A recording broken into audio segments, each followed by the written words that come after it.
Join us for another 888 Poker episode. This time we have poker extraordinaire, two-time Bracelet winner, and WPT title winner, and of course, one of, I'd say, the best personalities in poker, and poker voice, Tony Dunst.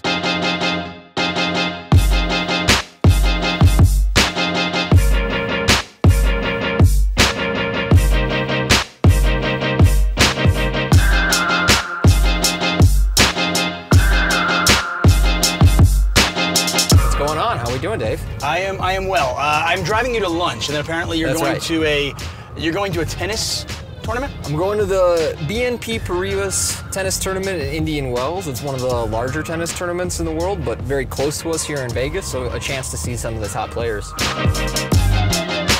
Are you a tennis fan?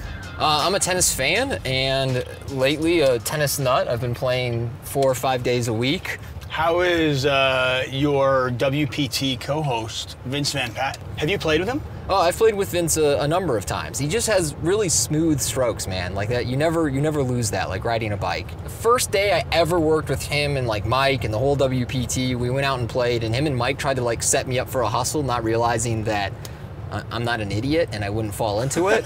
And so I just refused to bet, and I knew that Vince was a great tennis player, so Mike ended up betting on me and losing a bunch of money on me because of course Vince was way better at the time, and this is 10 years ago now, and he played awesome. He played really awesome. Back then when you first got brought onto the World Poker Tour, you were the host of a segment called Raw Deal. Right. First off, how did you get it? What made you go for it? So they did an open casting call to both poker players and people in entertainment for this Raw Deal segment, with an emphasis on strategy, but like raw and critical analysis and sort of hot takes, as it were, willingness to criticize your peers. And I had done a lot of strategy content leading up to that. I had been a presence on poker forums for a while and had been a writer, and thought, well, this would be a good fit. Like, why not just try out, see what the hell happens? So it wasn't something that I expected at all, but I sort of fell backwards into the right pedigree for that kind of job. Let's go back to the start of your career with the WPT. What were your impressions when you were first introduced to Mike Sexton? Well, Mike was just a really welcoming guy. I think that was what everyone loved about Mike, was he felt so inclusive. Like everybody just, you know, poker was like this big fun club that everybody was welcome to join, and Mike was like the doorman, you know, shaking your hand and getting to know you and welcoming you in and everything. And he was the same way around WPT, just super beloved around the WPT, around the poker world in general. And I had, you know, come up in the game at 17, 18 years old, watching WPT, watching Mike and Vince every week on Wednesday nights, and was super into it. And so working with him and working with Vince was just like one of those cool, surreal moments. For people who don't know, I think everybody at this point does, obviously, when Mike Sexton passed away, you were, I think, the obvious and correct choice to take over for him.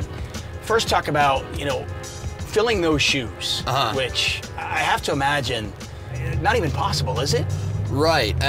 So I grew up in Wisconsin, and I watched Aaron Rodgers have to replace Brett Favre, who was universally beloved in Wisconsin, was just kind of like unimpeachable, everybody's, you know, favorite old school gunslinger quarterback. And Mike had a certain Brett Favre, always been there, never missed a day at work, everybody loves him kind of vibe. And so I watched that play out for my favorite football franchise, and then I got to live like a microcosm of it and understand what that pressure is like to have to fill the shoes of somebody that is universally beloved, and, you know, have people always be like, oh, you know, Mike Sexton, oh, you know, you got big shoes to fill, or Mike Sexton would have never done that, or this is how Mike Sexton did, and always to be compared.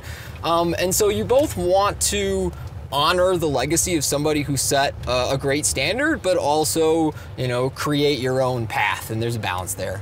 What did you learn from Mike? I learned how to be an ambassador for Mike. Mike Sexton was, when I first won a package to go down to Aussie Millions when I was like 19, 20 years old, my first ever major live tournament, super excited to just be around the culture. Like, Mike gave time to everyone. Like, I bothered Mike with a bad beat story at 20 years old, drunk and with 2 beers in my hand. And he was just, you know, he was like happy to take the time with everybody. And that was the thing that made the biggest impression on me. There was a certain joy to be around poker, to be around gamblers. Mike really embraced that, and that was the biggest takeaway from working with him. What's 50-year-old Tony Dunst going to look like? I hope he looks roughly the same. I wear my sunscreen. I'm not sure that I'll be playing as much poker because I do think it's an endurance-based activity, a mental endurance-based activity, and as we get older, it just becomes tougher and tougher to put in those long days and hours of playing tournament poker. I would imagine that I'm still part of the poker world, still part of the World Poker Tour, still part of gambling as a whole. I really can't envision doing anything else, even if my interests or profession branches out in some ways. I'll always be a gambler. Tony, thank you so much. Of course. Take care, guys.